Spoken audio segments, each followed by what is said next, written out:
Hey everyone, it's around 3 a.m. and I woke up really early because we're going to Istanbul today.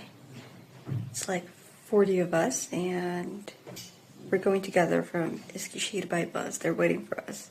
Bus will depart at like 4, so yeah. Not fun about the waking up too early.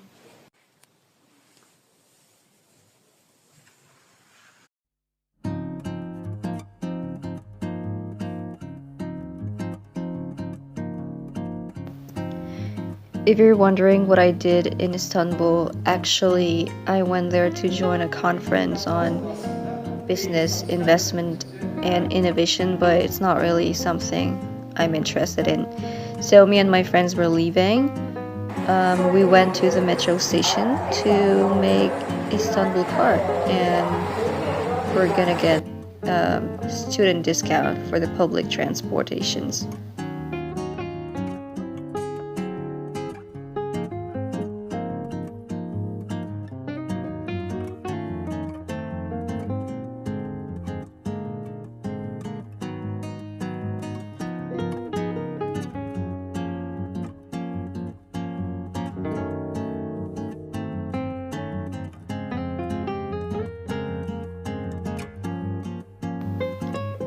And there we go, finally we got our cards.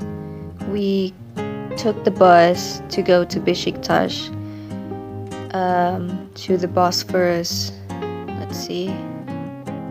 It was a really windy day and it was colder than I imagined, because in my mind Istanbul was not as cold as Eskişehir, but it's very windy. And we were pretty lucky because it wasn't raining that day, even though, as you can see, the sky looked gloomy.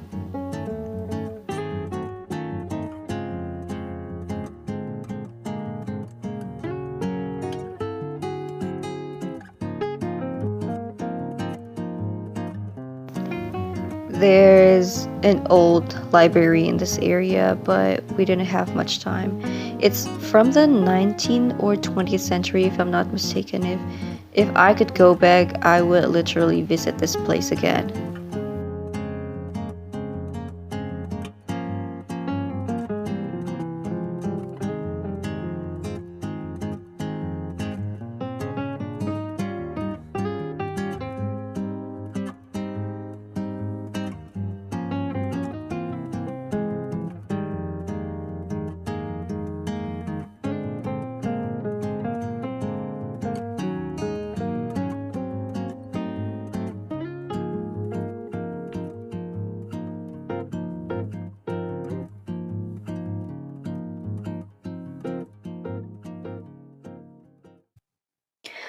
I love to watch video essays with non-conforming backgrounds and camera setups.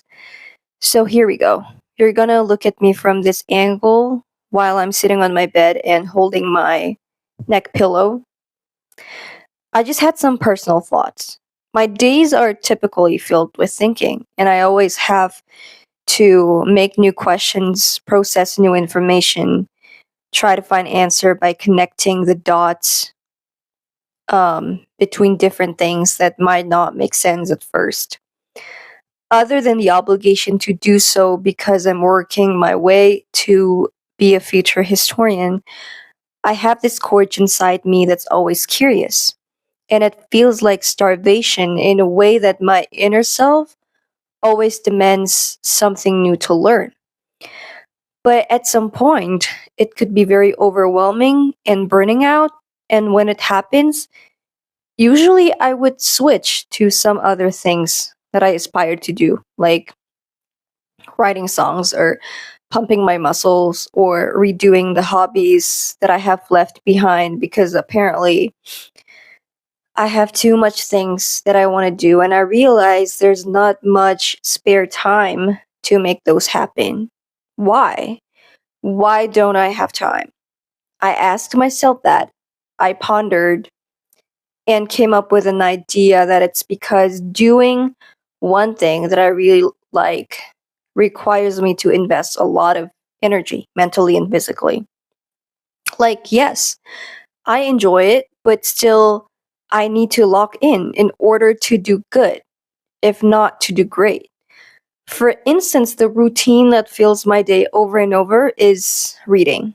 I love reading, but I want my reading to be serious, and I have this kind of fear where I don't read good enough or that I miss the important values because I'm not critical or sharp enough. And if my analysis are just too shallow. Lately, I've been seeing how this concern grew more intense with our lifestyle shift. With the prominence of AI, I feel like people are drowning in a tool where we're clueless whether we're the one using it or are we actually being used by the machine. And unless you're a developer, I feel that people haven't really figured out how to use it accordingly and make the most of it for humanities.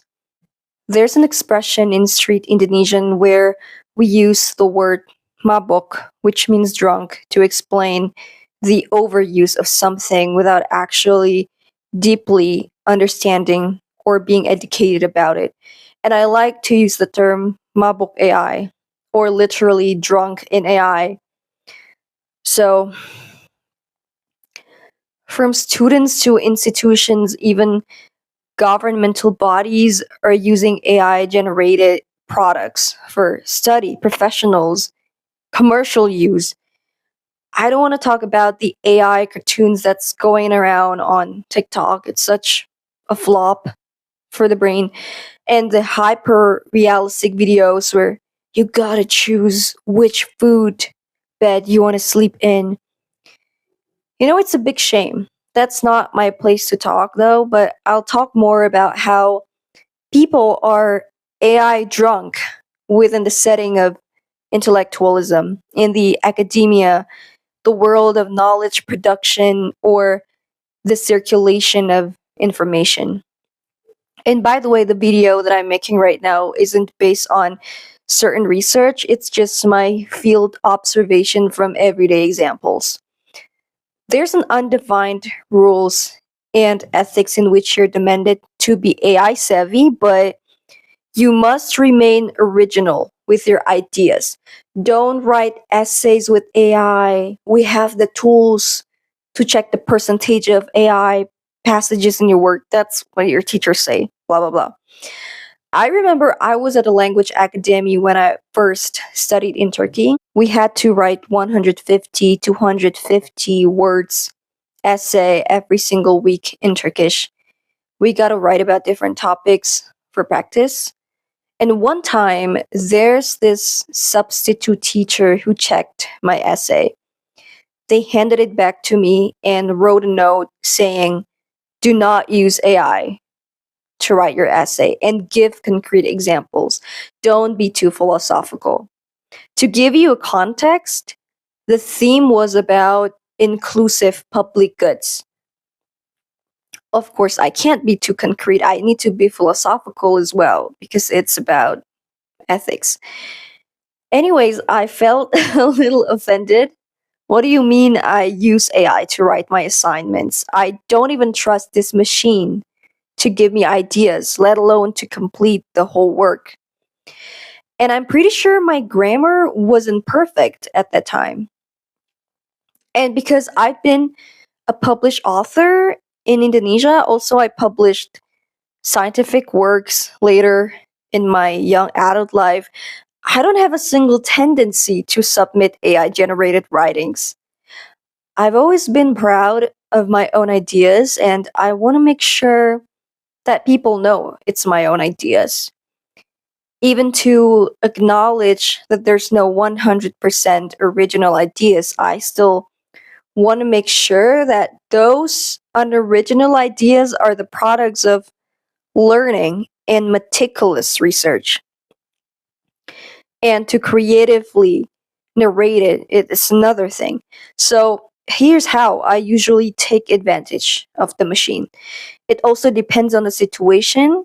I typically ask their help to perform some mind mapping because my mind could be very complicated.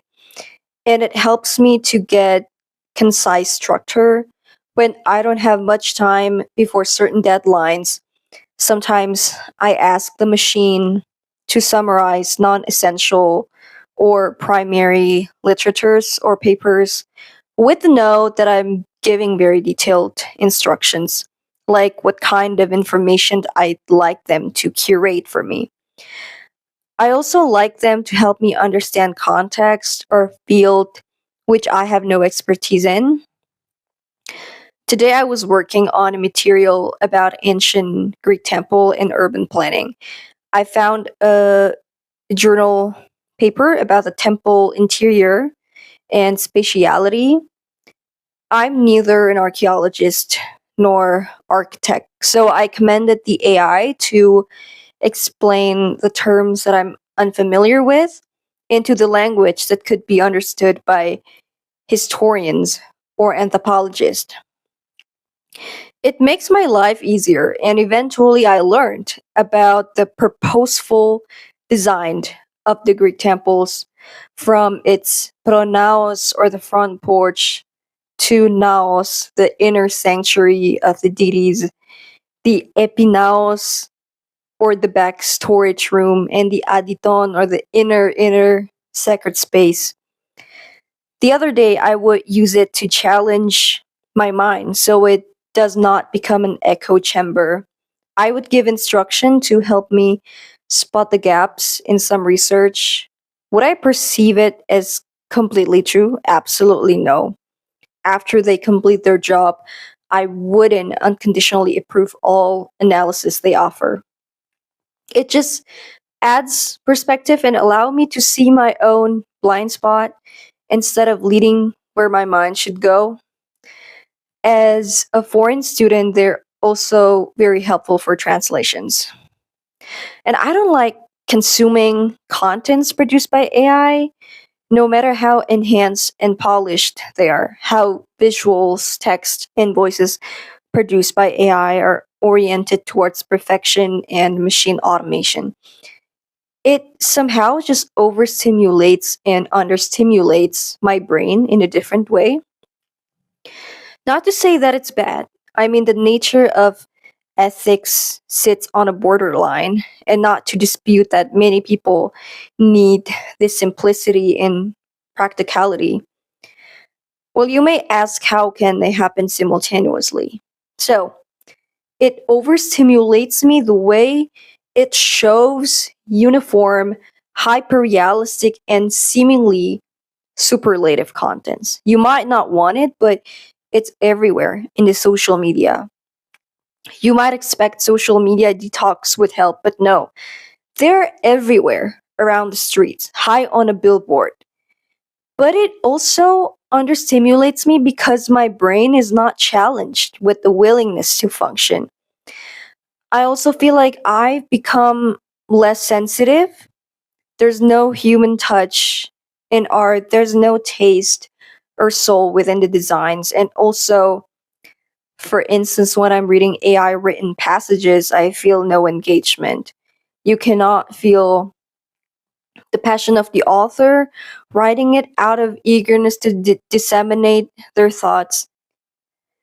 When I listen to songs made by AI, I can't hear the breath between lyrics, the flaws of the singer, the mood. Today, the world puts an eye on the STEM sector. We sometimes forgot that not everyone who are in humanities and social science are choosing their fields because they're not smart enough or because it's the easiest thing they can pursue. Many of us really care about what it is, even if it's impractical or seems like we don't earn much because ostensibly it's not the most sustainable industry. The academia business itself has plummeted into this, unfortunately, in some countries where graded accreditations matter more than the ecosystem of knowledge. Academicians focus more on coming out with new publications that are often written in precipitance. And to make it worse, Many research journals were written by AI on behalf of the intellectuals that people trust. Research becomes boring. On the other hand, the business forces you into making novelty. But novelty of what sort? When it's forced, it becomes low quality research instead of genuine knowledge production. And instead of forcing novelty, I think we can just offer new perspectives. They can resemble, but they can't totally be the same. I also see how people who work in the administrations or things that require precise decisions and outcomes are concerned if they were to be replaced by AI. But I don't have this fear. Not everyone can understand it, no matter how we're getting fear mongered. But I know that there are a whole bunch of communities who still appreciate man made products constructed with mindfulness. There are people who make arts, have niche obsessions of things that are isolated from the digital world. There are people who live analog lives, and I see how, despite it has the possibility of tricking us into consumerism, this trend has climbed into popularity among the young people who are probably fed up by the modern technologies that we live in. There are people who like a little slower and harder life. It's not related to AI, but let's see my mom. We have a vacuum cleaner at home, and she'd prefer using a traditional broomstick. There are people who are dying for fact checking and making sure that a real human makes something they read or watch or hear, even if it takes extra minutes. And you know, the people who are into history like me or archaeology, or let's not talk about the professionals, let's talk about the hobbyist, the medieval fantasy cosplayers or book talkers. I'm sure laying their hand onto a vintage object feels like a more fulfilling experience to them. Having to read a physical book with its pleasurable scent is still more rewarding to them, even if we can't instantly spot a keyword through a search bar. And that analysis, summary, and note taking should be done manually. So I swear, you don't have to be scared. I think when communities hold their hands together, we can make our own space where we are not dictated to integrate ourselves with machines. That we can still listen to newly produced original songs. You know, I'd rather read a more personal and intimate Substack essays and watch low budget music videos. There are many people like me who will make this demand fulfilled. And yeah, it's kind of late at night, so I will sleep after this. If you like this video, leave me a comment of your favorite small visual or musical artist or literary works that has lately enticed your mind. I want us to support contents made by humans. So, I hope you have a good night or day.